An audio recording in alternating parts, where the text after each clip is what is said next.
Saya sebagai Ketua Dewan Gelar Tanda Jasa Tanda Kehormatan tadi telah menyampaikan kepada Bapak Presiden Prabowo Subianto terkait dengan pemberian anugerah gelar kepahlawanan nasional yang memang ini dilaksanakan sudah merupakan kegiatan rutin dalam rangka Hari Pahlawan 2025. Jadi proses dari pengusulan pahlawan nasional ini adalah proses dari bawah, dari masyarakat, dari kabupaten kota, kemudian di sana ada tim peneliti yang terdiri dari para pakar dari berbagai latar belakang. Setelah dari kabupaten kota ke provinsi, di sana ada juga tim peneliti, akademisi, dan juga sejumlah tokoh yang menilai TP2GD, ya. Kemudian setelah itu kepada TP2GP di Kementerian Sosial dan Dewan Gelar GTK Tanda Jasa Tanda Kehormatan, ya, telah menerima ini dari Kementerian Sosial yang juga merupakan hasil kajian dari TP2GP. Ada 40 nama calon pahlawan nasional yang dianggap telah memenuhi syarat dan ada 9 nama yang merupakan bawaan carry over dari yang sebelumnya. Jadi totalnya ada 49 nama. Nah, tentu dari kami dari tim GTK ini telah melakukan juga kajian, penelitian, rapat, ya, sidang terkait hal ini.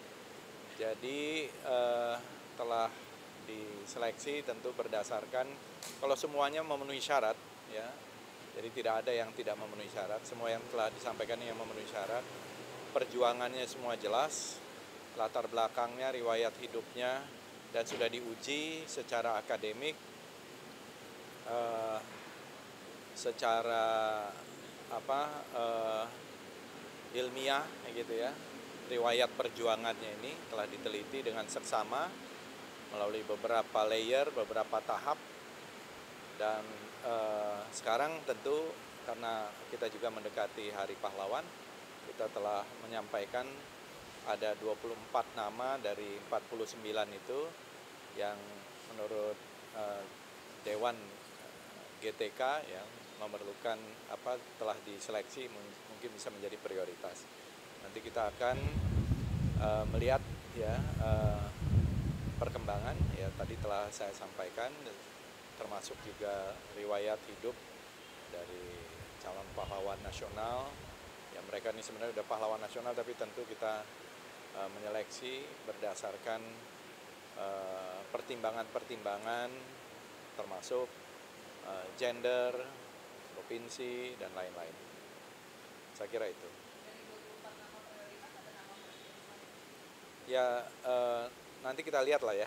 Untuk nama-nama itu memang semuanya seperti saya bilang itu memenuhi syarat, ya. Termasuk nama Presiden Soeharto itu sudah 2-3 kali bahkan diusulkan, ya, dan juga beberapa nama lain, ada yang dari 2011, ada yang dari 2015, semuanya yang sudah memenuhi syarat.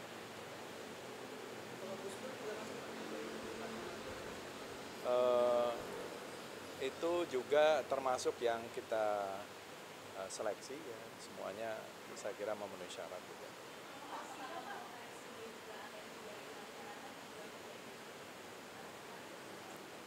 Ya, ini kan juga yang datang juga dari masyarakat juga, ya. Tadi seperti yang saya ceritakan, prosesnya ini benar-benar dari bawah, gitu.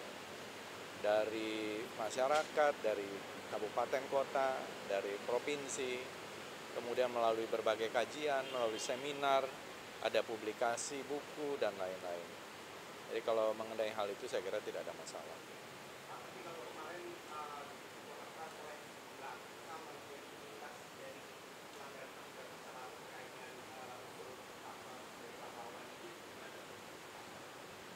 Ya, saya kira itu sebagai masukan, ya, masukan.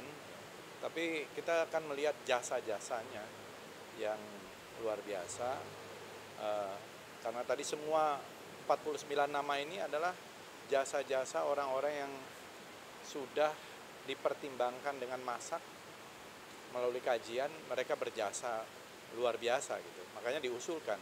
Kalau enggak tidak mungkin diusulkan. Jadi soal memenuhi syaratnya itu memenuhi syarat.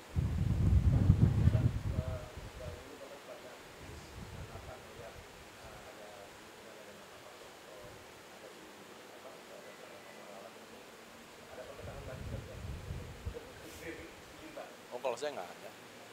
Ya. Ya itu kan termasuk yang diusulkan juga ya, diusulkan oleh tokoh-tokoh buruh ya, dan banyak juga organisasi buruh yang mendukung itu, dan juga diusulkan dari pemerintah tadi, kabupaten kota, dari provinsi. Itu termasuk nama dari 49 nama itu. Ya tentu akan diseleksi lagi. Ya, sementara ya termasuk oleh kami sendiri ya, akan disortir lagi gitu ya. Kira-kira untuk disampaikan nanti kepada presiden. Memang selama ini dalam sejarahnya kita tidak pernah ada ketentuan mengenai jumlah. Tetapi memang selama ini dari usulan itu tidak selalu sama dengan yang kemudian diputuskan menjadi pahlawan nasional. Jadi ada yang misalnya usulannya pernah 10 yang dijadikan pahlawan nasional dalam keputusan menjadi 5 misalnya, contoh ya seperti itu. Jadi tidak selalu yang diusulkan termasuk melalui proses ini sesuai dengan jumlah pengusulannya. Jadi ini sangat tergantung juga. Karena memang ini kan masih akan ada lagi juga tahun depannya lagi, dan seterusnya. Soal penegasan aja Pak, ini kan soal Pak Harto ini mendapatkan cukup kontroversi ya. Berarti kalau dari GTK sendiri melihat Pak Harto memenuhi syarat ya Pak untuk di... Yang mengatakan memenuhi syarat itu bukan hanya dari GTK, dari kabupaten kota, dari provinsi, dari TP2GP. Yang di dalamnya juga, di dalam TP2GP juga akan ada sejarawan, ada macam-macam tuh orang-orangnya di dalam itu. Ada sejarawan, ada tokoh agama, ada akademisi, ada aktivis, ya. Kemudian di Kementerian Sosial dibawa ke kami. Jadi memenuhi syarat dari bawah, dari beberapa layer itu sudah memenuhi syarat. Nggak ada masalah, dan itu datangnya dari masyarakat juga.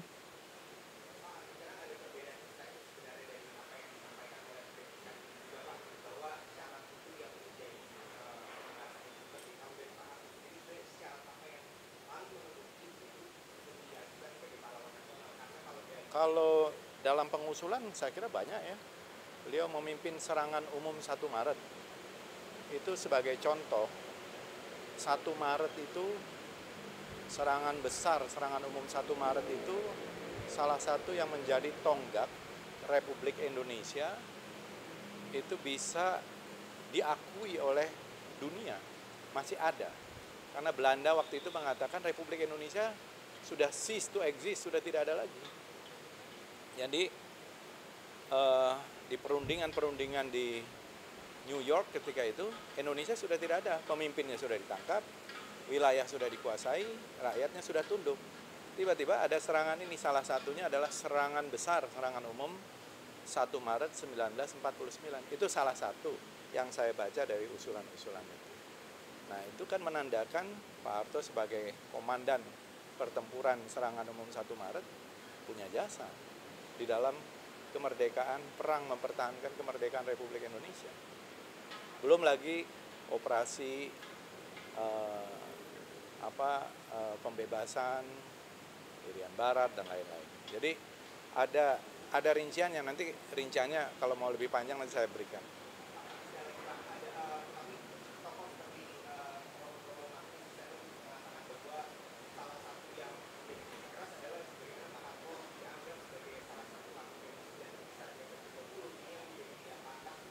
Nggak pernah ada buktinya kan? Nggak pernah terbukti. Pelaku genosida apa nggak ada. Saya kira nggak ada. Yang bikin Pak Militer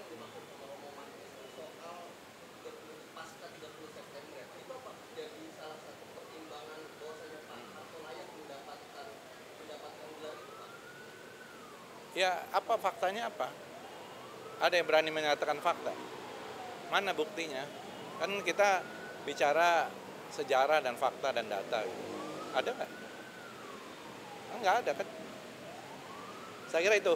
Dan Pak Prabowo juga tadi, Pak Presiden menyampaikan bahwa perlu istana-istana, keraton-keraton, kerajaan-kerajaan, saya sebagai Menteri Kebudayaan untuk memperhatikan, untuk ikut memperbaiki, merenovasi, merevitalisasi. Ini pelan-pelan sedang kita laksanakan.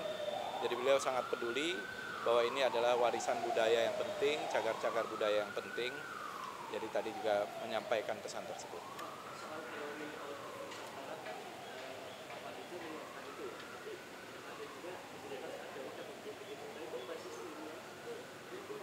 Kalau itu basisnya saya kira kuat ya.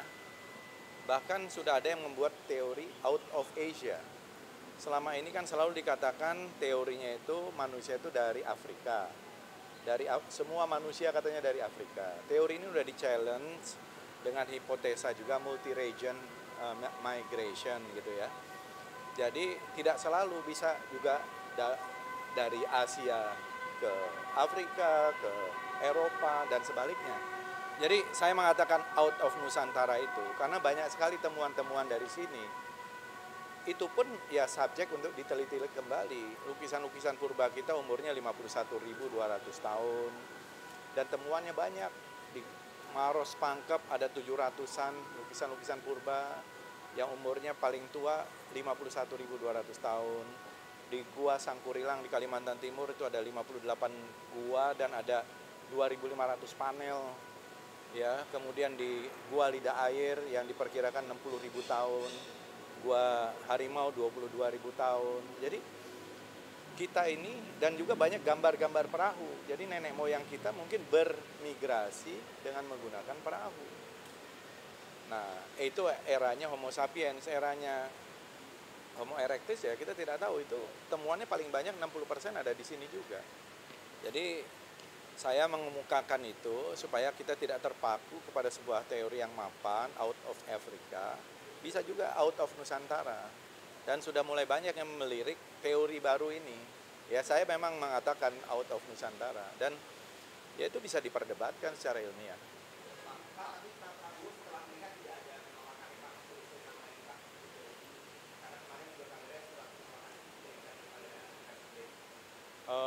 Iya saya kira beliau kan menerima masukan dari bawah, ya. Apalagi? Pak Harto itu kan dari layer paling bawah belum memenuhi syarat. Kalau Marsilina sendiri berdasarkan data dengan track record Marsilina itu memenuhi syarat juga nggak Pak? Memenuhi syarat? Marsilina juga memenuhi syarat? Iya. Kan perjuangan buruh, perjuangan menginspirasi juga ya. Yang saya kira soal perjuangan untuk kesejahteraan buruh, hak-hak buruh dan lain-lain. Penulisan sejarah sudah selesai dari bulan Agustus, sekarang dalam proses editing. Mudah-mudahan nanti bulan depan saya kira, ini saya sendiri sampai hari ini belum lihat. Karena yang menulis ini adalah para sejarawan, 34 perguruan tinggi yang terlibat. Ya. Jadi di Kementerian Kebudayaan itu baru didirikan kembali Direktorat Sejarah. Tadinya Direktorat Sejarah ini sudah almarhum. Ya, kita hidupkan kembali karena katanya sejarah ini penting. Katanya gitu loh. Nah, kalau ada Direktorat Sejarah, berarti ya harus menulis sejarah dong. Kalau nggak untuk apa ada Direktorat Sejarah? Nah, maka kita buatlah sejarah buku ini. Nanti mungkin tahun depan kita akan buat sejarah kemerdekaan, perang kemerdekaan, sejarah Majapahit, sejarah Pajajaran, sejarah Sriwijaya, gitu-gitu ya. Jadi ini belum selesai dan saya juga belum lihat karena ada proses editing, editor jilid, editor umum, proofread, bahasa dan lain-lain. Mudah-mudahan. Terima kasih ya teman-teman. Terima kasih.